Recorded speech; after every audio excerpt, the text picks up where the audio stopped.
함께 볼 말씀 마태복음 17장 우리 14절로 우리 20절까지의 말씀입니다. 우리 14절부터 우리 한 목소리로 함께 합독하도록 하겠습니다. 14절부터 봅니다. 시작. 그들이 무리에게 이르매 한 사람이 예수께 와서 꿇어 엎드려 이르되 주여 내 아들을 불쌍히 여기소서. 그가 간질로 심히 고생하여 자주 불에도 넘어지며 물에도 넘어지는지라. 내가 주의 제자들에게 데리고 왔으나 능히 고치지 못하더이다. 예수께서 대답하여 이르시되 믿음이 없고 패역한 세대여, 내가 얼마나 너희와 함께 있으며 얼마나 너희에게 참으리요. 그를 이리로 데려오라 하시니라. 이에 예수께서 꾸짖으시니 귀신이 나가고 아이가 그때로부터 나으니라. 이때 제자들이 조용히 예수께 나와서 이르되 우리는 어찌하여 쫓아내지 못하였나이까? 이르시되 너희 믿음이 작은 까닭이니라. 진실로 너희에게 이르노니 만일 너희에게 믿음이 겨자씨 한 알만큼만 있어도 이 산을 명하여 여기서 저기로 옮겨지라 하면 옮겨질 것이요 또 너희가 못할 것이 없으리라. 아멘. 할렐루야. 오늘 이 밤 이 기도의 자리 가운데 나오신 우리 믿음의 성도님들을 주님의 이름으로 환영하고 또 축복합니다.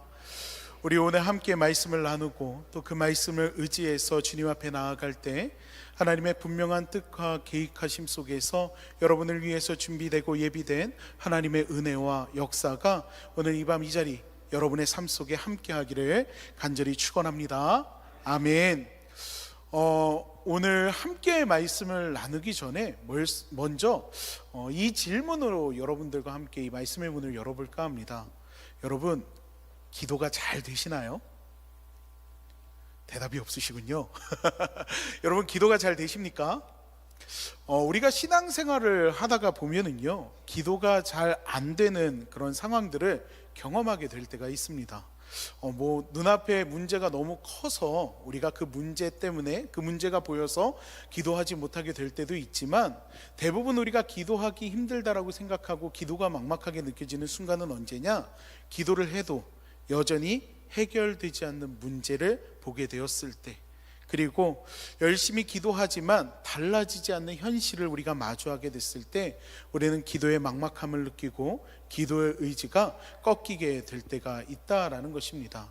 마치 욥기에서 욥이 앞으로 가도 그가 아니 계시고 뒤로 가도 보이지 아니하며 그가 왼쪽에서 일어나시나 내가 만날 수 없고 오른쪽에서 돌이키시나 배울 수 없도다라고 이야기하는 것 같이 사방을 둘러봐도 하나님이 안 계신 것처럼, 하나님이 침묵하시는 것처럼 느껴지는 그러한 상황들을 우리가 마주하게 될 때가 있다라는 것입니다. 여러분, 이건요, 믿음이 있느냐 없느냐의 문제가 아닙니다. 요즘 제가 성경을 보면서 묵상하고 있는 인물이 하나 있어요. 누구냐 하면 바로 아브라함입니다. 여러분, 아브라함의 이 삶을 묵상하다 보면은요, 아브라함이 흔들리는 상황들을 보게 됩니다. 아브라함의 이야기가 어디서 제일 먼저 언급이 되냐 하면은요, 창세기 12장에서 하나님께서 아브라함을 부르시는 장면이 있어요. 근데 하나님께서 아브라함을 부를 때 뭐라고 이야기하시느냐? 내 고향과 친척과 아버지의 집을 떠나 내가 내게 보여줄 땅으로 가라고 말씀을 하시거든요. 그리고 가라고 이야기했을 때 이 아브라함이 어떻게 하느냐? 성경을 보면 말씀을 따라 갔다라고 이야기를 합니다. 하나님의 말씀에 순종했다라는 거예요. 근데 문제는 그 이유입니다. 그 이유에 하나님의 말씀을 따라간 그 땅 속에서, 그 땅 가운데서 기근이 찾아오게 됩니다. 그리고 아브라함이 그 상황 속에서 기근을 피해서 어디로 가느냐? 애굽으로 가게 돼요.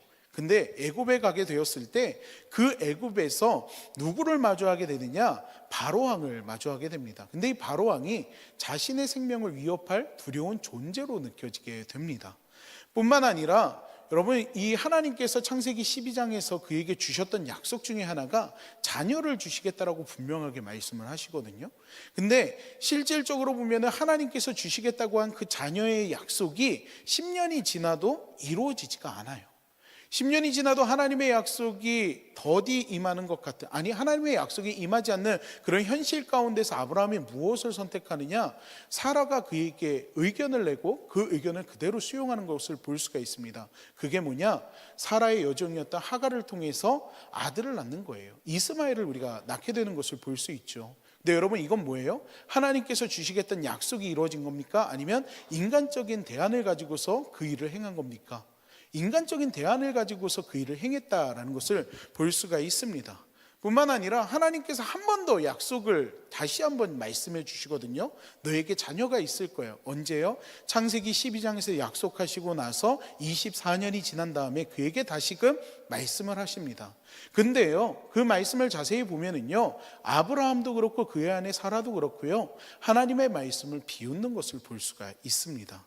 여러분, 우리가 아는 아브라함은 어떤 존재입니까? 믿음의 조상이라고 이야기하지 않습니까? 하나님의 명령에 사랑하는 아들 이삭을 하나님 앞에 아무것도 묻지도 따지지도 않고 하나님 앞에 제물로 드리고자 하는 그 믿음의 결단을 우리는 볼 수가 있지 않습니까? 그런데 그 믿음의 결단 이전에 아브라함의 모습을 보면은요, 그 삶 속에서 흔들리는 연약한 인간의 모습을 더 많이 발견할 수가 있다라는 것입니다. 아브라함이 하나님을 몰라서 그런가요? 그렇지 않아요. 아브라함이 하나님에 향한 믿음이 적기 때문에 그렇습니까? 그렇지도 않다라는 것입니다. 그냥 그 앞에 놓여진 상황과 어려움의 그 두려움의 환경 속에서 하나님보다 인간적인 대안들이 우선이 됐기 때문에 이러한 모습을 보이게 된다라는 것입니다. 여러분, 제가 아브라함의 말씀을, 이 아브라함의 삶을 묵상하면서 느낀 게 있는데 그게 뭔지 아십니까? 너무나도 부끄러운 모습이지만 제 모습 속에서도 이 흔들리는 아브라함의 모습을 발견하게 되었다라는 것입니다. 저도 그렇다라는 거예요. 제가 목사이고 제가 신앙에 있노라 이야기하면서도 제 앞에 두려운 문제들이 찾아오게 되었을 때 인간적인 대안을 우선시하는 모습이 제 안에도 있는 것을 발견하게 될 때가 너무나도 많이 있다라는 것입니다. 여러분, 문제가 찾아왔을 때 이러한 상황은요, 이 문제의 상황 가운데서 우리는요, 유혹에 쉽게 넘어갈 수밖에 없다라는 거예요. 하나님이 아니라 오히려 인간적인 대안을 우선시하게 되면서 기도하기 어려운 상황들을 마주하게 된다라는 것입니다. 오늘 본문 속에 등장하는 이 본문의 내용도 마찬가지예요. 여러분, 우리가 함께 읽은 이 본문의 내용이요, 단지 마태복음에만 기록되어 있는 것이 아니라 마가복음과 누가복음에도 동일하게 기록이 되어 있는 말씀입니다. 그런데 이 세 본문을 비교해 보면은요, 현재 본문 가운데 나오는 아이와 그리고 아버지가 처한 상황을 알 수가 있습니다. 성경에서 이야기하는 아이와 아버지의 상황이 어떠하냐? 이러합니다. 아이는요, 어려서부터 귀신이 들렸다라는 것을 알 수가 있어요. 그래서 귀신이 들렸고 아이는 말을 못하는 상황임을 알 수가 있습니다. 뿐만 아니라 오늘 본문에도 있지만 간질과 경련을 일으키고 거품을 물게 하고 떨게 만들고 또한 수시로 물과 불에 던져졌다라고 성경은 표현하고 있습니다. 여러분, 한번 생각해 보세요. 여러분의 자녀가 이러한 상황 가운데 놓여 있다면 여러분은 그 아이를 바라보면서 어떤 마음이 드시겠습니까? 제가 이 아버지의 모습으로 생각을 해보니까요, 저는 제가 할 수 있는 일을 최대한 다해서 어떻게 해서든지 귀신을 쫓아내고 어떻게 해서든지 이 아이가 정상적인 삶을 살아가게끔 만들기 위해서 노력할 것 같아요. 여러분, 이 아이의 아버지도 마찬가지입니다. 분명한 것은요, 오늘 말씀 속에 있는 이 아버지도요, 아이가 그렇게 된 것을 방관하고 있지 않았다라는 거예요.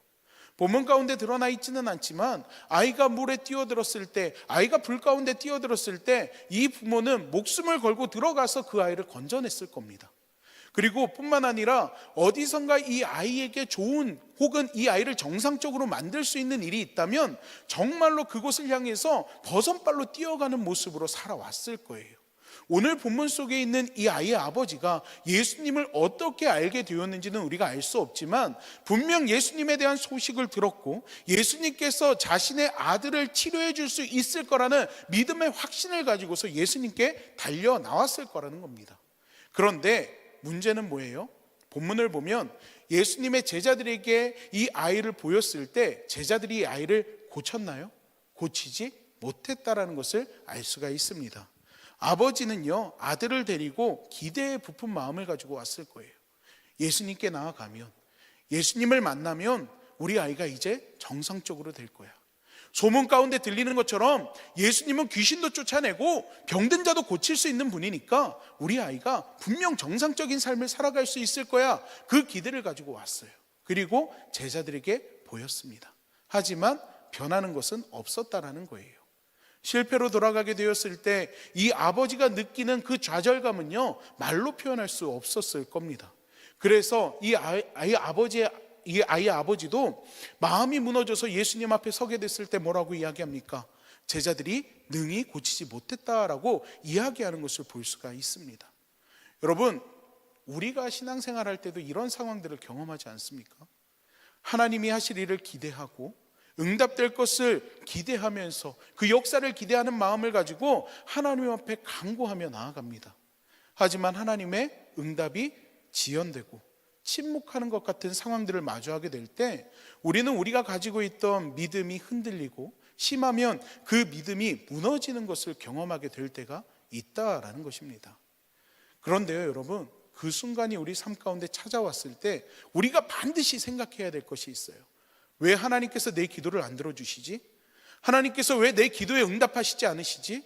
왜 하나님께서 이 기도에 돕는 손길을 더해 주시지 않지? 라고 생각하는 것이 아니라 내 기도가 지금 어디를 향해 있는지를 우리가 먼저 점검해 봐야 한다라는 것입니다. 오늘 본문 말씀을 보면은요, 예수님이 산에서 기도를 하고 내려오셔요. 내려오셨을 때에 제자들이 자신을 둘러싼 무리들과 그리고 서기관들과 변론하고 있는 모습을 보게 됩니다. 예수님께서 가셔서 물어보시죠. 무슨 일이냐 이야기했을 때 그들은요, 물어보셨을 때 이 아이의 아버지가 예수님께 나와서 이야기하는 것을 볼 수가 있어요. 무릎을 꿇고 뭐라고 이야기합니까? 주여 불쌍히 여겨 주옵소서 간청하는 모습을 볼 수가 있다라는 것입니다. 여러분, 기도할 때 하나님 앞에 우리의 상황을 설명하거나 내가 원하는 답을 정해놓고 그대로 들어주실 것을 간구할 때가 굉장히 많이 있습니다. 하지만 우리의 생각과 계획이 아무리 완벽하고 뛰어나다 할지라도 하나님의 뜻과 계획하심이 늘 우리에게 있어서는요, 우선이 되어야 함을 우리는 잊지 말아야 합니다. 그렇지 않으면 앞에서 말씀드렸던 것처럼 인간적인 대안이 하나님보다 앞서는 실수를 범할 수밖에 없습니다. 이 아이의 아버지가 예수님 앞에 나왔을 때 이 아이의 아버지는요, 예수님을 향해서 자신이 여기에 왜 왔는지 그리고 자신이 원하는 것이 무엇인지 예수님에게 이야기하지 않습니다. 그냥 뭐라고 이야기합니까? 내 아들을 불쌍히 여겨 주소서라고 이야기하는 것을 볼 수가 있다라는 것입니다. 오늘 본문의 이 아버지는요, 분명 예수님을 만나기 전에 실패를 경험했습니다. 그럼에도 불구하고 예수님을 다시 보자 예수님 앞에 엎드려서 간청하고 있는 것입니다. 왜 그렇습니까? 예수님이라면 이 상황을 바꿀 수 있어라는 확신이 그에게 있었기 때문입니다. 때문에 보통의 사람들과는 다르게 내가 원하는 것을 예수님에게 이야기하며 내가 원하는 것을 말하면서 예수님 앞에 나아가 예수님을 붙드는 것이 아니라 그저 모든 것을 내려놓고 불쌍히 여기어 달라라고 이야기하는 것을 볼 수가 있습니다. 즉, 문제를 붙들고 예수님을 부르는 것이 아니라 문제를 내려놓고 예수님 앞에 선다라는 것입니다. 여러분, 이거는 분명 작은 차이잖아요. 그렇죠? 작은 차이지만 이 작은 차이가 기도의 내용을 달라지게 만든다라는 거예요. 무슨 말이냐? 여러분, 문제를 붙들고 기도하면 내가 원하는 답만 강조하게 되어 있습니다. 이전에 한인광 목사님이 설교를 하면서 하나님 앞에 자기가 원하는 것만 이야기하는 협박성 기도에 대해서 말씀하신 적이 있어요. 기억하시나요? 여러분, 문제를 붙들고 기도하면 하나님 앞에 이러한 협박성 기도를 할 수 있는 모습이 나타나게 된다라는 것입니다. 하지만 반대로 내려놓고 하는 기도는요, 나의 무력함을 인정하는 거예요. 나는 할 수 없다는 것을 인정합니다. 그리고 하나님의 긍휼하심과 도우심만 바라보게 됩니다. 하나님 뜻대로 주님이 이끌어 주시옵소서, 내어 맡길 수 있는 기도를 하게 된다라는 것입니다. 오늘 본문 속에 아이의 아버지가 하는 기도가 그렇다라는 것입니다. 분명 아이의 아버지는요, 앞에서 실패를 경험했어요. 그래서 예수님 앞에 솔직하게 이야기합니다. 주의 제자들에게 데리고 왔으나 능히 고치지 못하더이다. 여러분, 여기서 우리가 중요한 것을 발견할 수가 있습니다. 여러분, 제자들이요, 이 아이를 데리고 왔을 때 아무것도 안 한 것이 아닙니다.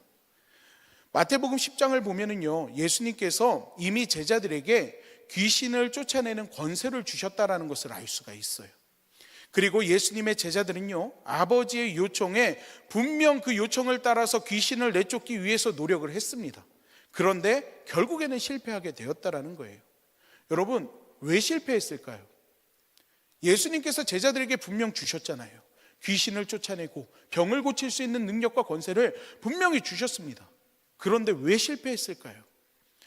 성경을 보면은요, 그 이유에 대해서 이렇게 이야기합니다. 마태복음, 마가복음, 누가복음에서 공통적으로 이야기하는 것이 있어요. 그게 뭐냐? 바로 믿음의 문제라는 것입니다. 그들이 가지고 있는 믿음에 대해서 이야기하고 있다라는 것입니다. 예수님의 말씀은요, 야, 너희들의 방법이 틀렸어, 니들이 능력이 부족해서 그래 라고 이야기하는 것이 아닙니다. 믿음이 부족했다라는 것을 말씀하고 있다라는 것입니다. 여러분, 그럼 믿음이 뭐예요? 믿음이 뭘까요? 믿음은요, 하나님에 대한 신뢰와 의존을 우리는 믿음이라고 이야기합니다. 능히 고치지 못했다라는 것은요, 그들이 시도를 했지만 하나님을 전적으로 의존하지 않는 상태였음을 이야기하고 있다라는 것입니다. 여러분, 구약 성경을 보면은요, 나아만이라는 장군이 등장을 하죠. 알고 계시나요? 나아만 장군? 네, 이 나아만 장군이 나병에 들었을 때 엘리사를 찾아가는 장면이 기록되어 있습니다. 엘리사가 어떻게 하라고 이야기하죠? 요단강에 가서 그 몸을 7번 씻으라고 이야기하는 것을 우리는 성경에서 볼 수 있어요. 근데 그때 나아만이 보인 반응이 뭡니까? 우리 말씀에도 지금 앞에 떠 있죠. 뭐라고 이야기합니까? 나아만이 노하여 물러가며 이르되 내 생각에는 그가 내게로 나와서서 그의 하나님 여호와의 이름을 부르고 그의 손을 그 부위에 흔들어 나병을 고칠까 하였도다 라고 이야기하는 것을 볼 수가 있습니다. 나아만은요, 엘리사를 찾아가면 엘리사가 어떠한 특별한 종교적 의식을 행할 거라고 생각을 했다라는 거예요. 그리고 자신의 생각에서 벗어난 방법을 이야기했을 때 그것을 받아들이지 못하고 화를 내는 모습을 볼 수가 있습니다. 여러분, 이 장면을 보면은요, 누가 기준입니까? 나아만 장군의 기준이라는 거예요. 자기 기준이라는 것입니다. 여러분, 우리가요, 이와 같은 기도를 할 때가 너무나도 많이 있다라는 것입니다.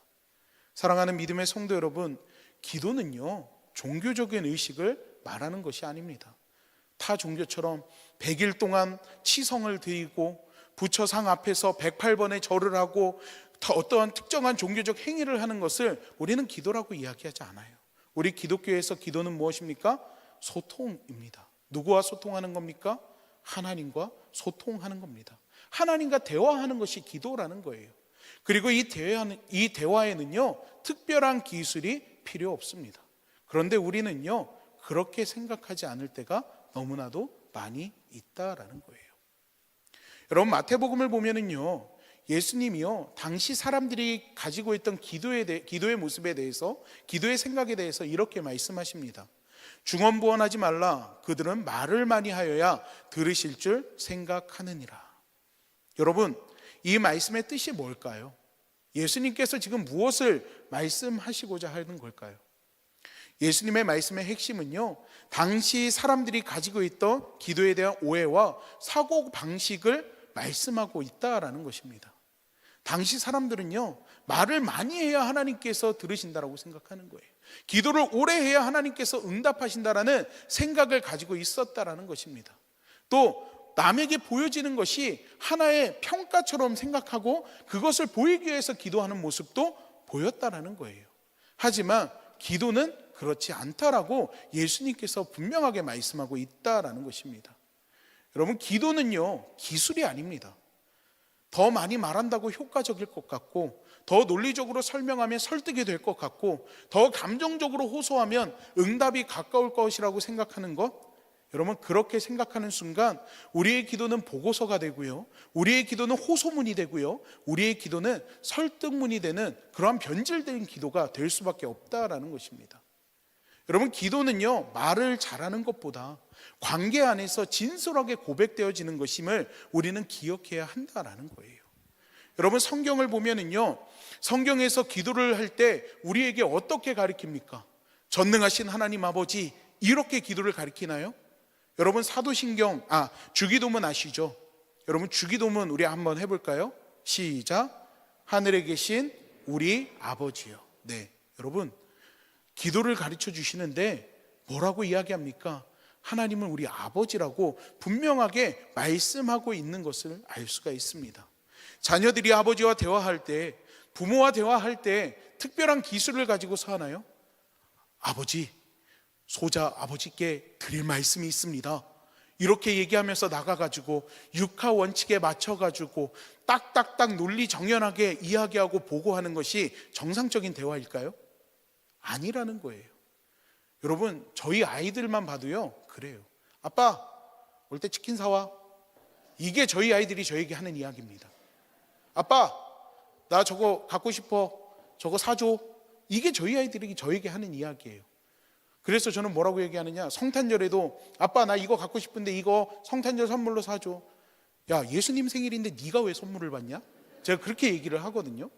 여러분 아이들이 부모하고 이야기할 때 육하원칙에 맞춰서 논리적으로 이야기하지 않습니다. 우리도 그렇지 않습니까?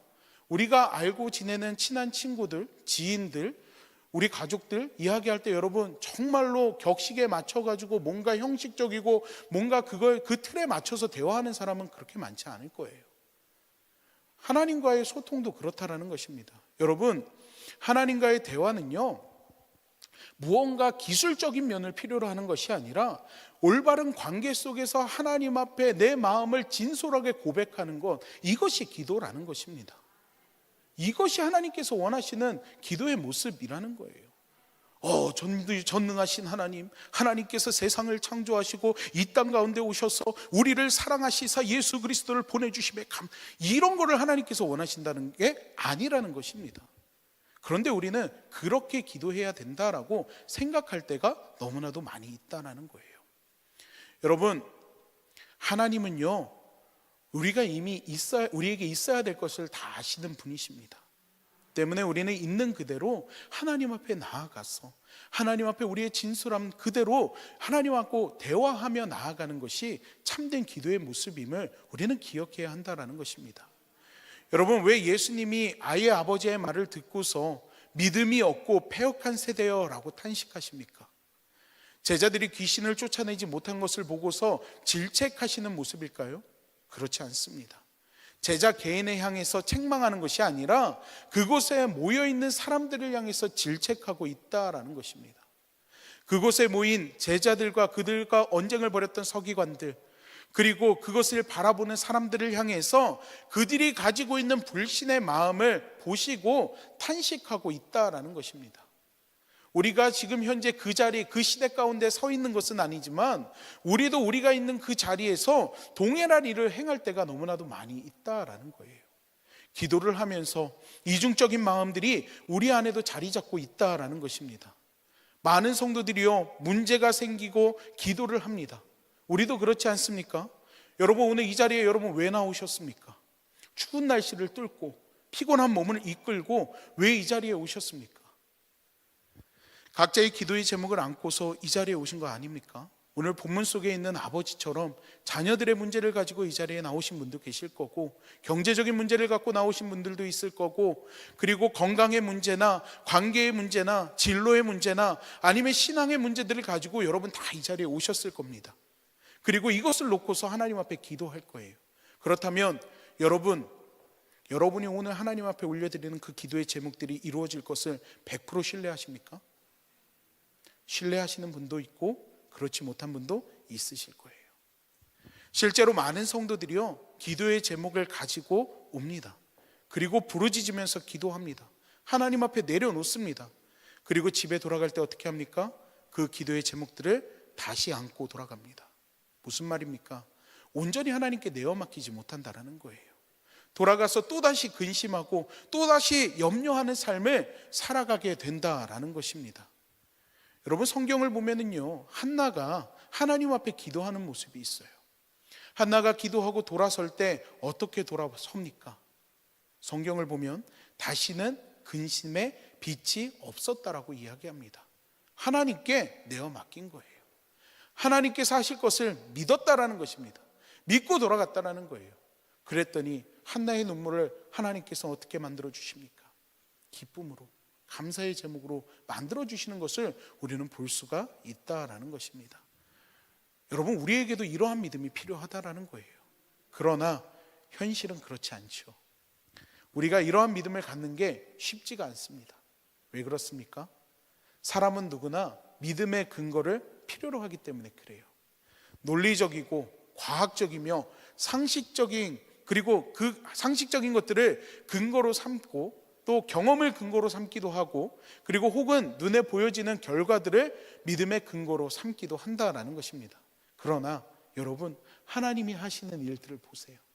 하나님이 하시는 일들은 모든 것을 초월하기 때문에 이러한 것들로 결코 증명되지 않습니다. 그러다 보니까 우리가 어때요? 내려놓지 못하고 맡기지 못하고 믿지 못하는 모습으로 하나님 앞에 계속해서 반복적인 모습을 보여드리게 된다라는 것입니다. 이 아이의 아버지도 마찬가지예요. 여러분, 수없는 인간적인 방법들을 찾아다녔을 겁니다. 그때마다 실패를 맛봤고 절망을 느꼈을 겁니다. 어쩌면 예수님의 소문을 듣고 마지막 지푸라기 잡는 심정으로 예수님 앞에 나왔을지도 몰라요. 그리고 그곳에서 또다시 실패를 맛봤고 마지막으로 예수님 앞에 나아가는 것을 볼 수가 있습니다. 하지만 학습된 그 반복적인 실패 속에서 그럼 이 아버지가 예수님을 100% 전적으로 믿었느냐? 그렇지 않다라는 거예요. 그가 예수님께 간구하는 모습을 보면은요, 현재 그 믿음이 순수한 믿음이라기보다는 절박함 속에서 나오는 믿음임을 알 수가 있습니다. 그래서 뭐라고 얘기해요? 그러나 무엇을 하실 수 있거든 불쌍히 여기사 도와주소서. 여러분, 100% 신뢰하는 믿음이 아니라는 것입니다. 앞에서 말씀드렸던 것처럼 믿음이 없는 패역한 세대 가운데는요, 전적으로 믿지 못하고 맡기지 못하는 이 아이의 아버지도 포함이 되어 있었다라는 것입니다. 예수님은요, 기도할 때 가장 중요한 기도의 자세를 말씀해 주세요. 우리 한번 같이 읽어볼까요? 마가복음 9장 23절 말씀입니다. 시작. 예수께서 이르시되 할 수 있거든이 무슨 말이냐? 믿는 자에게는 능히 하지 못할 일이 없느니라 하시니. 할렐루야. 아멘. 믿음이 없이는 그 어떤 것도 경험할 수가 없습니다. 성경에 나오는 하나님의 역사, 예수님의 이적들을 한번 생각해 보세요. 역사의 현장, 기적과 이적의 현장에는요, 반드시 등장하는 것이 있습니다. 뭐예요? 믿음이라는 거예요. 믿음을 가지고 기도할 때, 믿음을 가지고 주님 앞에 나아올 때 그들은 과학적이고 논리적이고 상식적으로 증명할 수 없는 일들을 경험하게 되는 것을 볼 수가 있습니다. 우리는 어찌하여 쫓아내지 못하나이까라는 예수님께 하는 그 제자들의 질문에 예수님께서 뭐라고 이야기합니까? 작은 믿음을 말씀하시는 것을 볼 수가 있어요. 믿음의 양이 적다라는 것이 아니라 하나님을 의지하는 방향이 흐트러졌음을 이야기하고 있다라는 것입니다. 여러분, 기도는요, 믿음을 크게 만드는 기술이 아닙니다. 믿음을 다시 하나님께 고정하는 결단이 바로 기도라는 것입니다. 예수님의 말씀을 들은 아이의 아버지가 예수님께 요청하는 것이 있습니다. 주여, 내가 믿나이다. 나의 믿음 없는 것을 도와주소서. 여러분, 이 고백이요, 오늘 이 밤에 저와 여러분의 고백이 되기를 간절히 소망합니다. 주여, 내가 믿나이다. 나의 믿음 없는 것을 도와주소서. 주여, 내가 믿나이다. 나의 믿음 없는 것을 도와주소서. 사랑하는 믿음의 성도 여러분, 오늘 밤 우리가 제일 먼저 구해야 할 것은요, 우리의 믿음 없음을 고백하며 예수님의 도우심을 구하는 것입니다. 내가 원하는 것을 중언부언하고 이야기하는 것이 아니라 내 믿음이 없음을 도와달라고 고백하는 것이 우선이 되어야 될 줄로 믿습니다. 믿음이 없는 패역한 세대는 예수님의 시대에만 있었던 것이 아닙니다. 바로 내가 있는 그 자리에서 동일하게 예수님께서 우리를 향해 질책하고 있음을 우리는 기억해야 합니다. 하나님은 하실 수 있다. 그 기대가 오늘 말씀을 나누는 저와 여러분의 마음 가운데 함께 하기를 간절히 소망합니다. 오늘 여러분에게 주님이 하실 일들에 대한 믿음이 있으십니까? 오늘 여러분에게 주님이 하실 일들에 대한 확신이 있으십니까? 기도는 하나님을 설득하는 것이 아니라 하나님을 다시 신뢰하는 자리로 모이는 행위입니다. 기도가 회복되지 않으면요, 우리의 믿음을 점점 설명할 수 없게 됩니다. 아이의 아버지가 믿음이 없음을 도와달라고 예수님께 간구했을 때 예수님은 즉시로 아이에게 들려있는 귀신을 쫓아내 주십니다. 믿음의 확신 속에서 기적과 이적이 사건처럼 예수님의 분명한 역사가 나타나게 되었다라는 것입니다. 사랑하는 믿음의 성도 여러분, 오늘 이 시간 우리가 주님 앞에 엎드릴 시간인 줄로 믿습니다. 사랑하는 믿음의 성도 여러분, 문제를 붙들고 씨름하는 것이 아니라 예수님 앞에 나아가기를 소망합니다. 능력을 계산하지 않고 주님 하실 일들을 기대할 수 있는 여러분이 되기를 간절히 축원합니다. 이 시간 우리를 위해서 일하시는 주님을 찬양하기를 간절히 소망합니다. 우리를 붙들어 주시는 주님, 우리와 함께 하시는 주님, 우리를 지키시는 주님, 실망시키지 않고 그 주님을 바라볼 수 있는 저와 여러분이 되기를 간절히 소망합니다. 우리 이 시간 함께 찬양하시는데요, 왜 슬퍼하느냐, 우리 함께 찬양하도록 하겠습니다. 왜 슬퍼하느냐, 왜 슬퍼하느냐,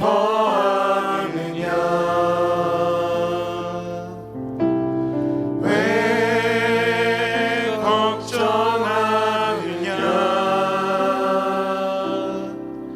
무엇 두려워하느냐, 아무 염려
두 손 들고 찬양합니다.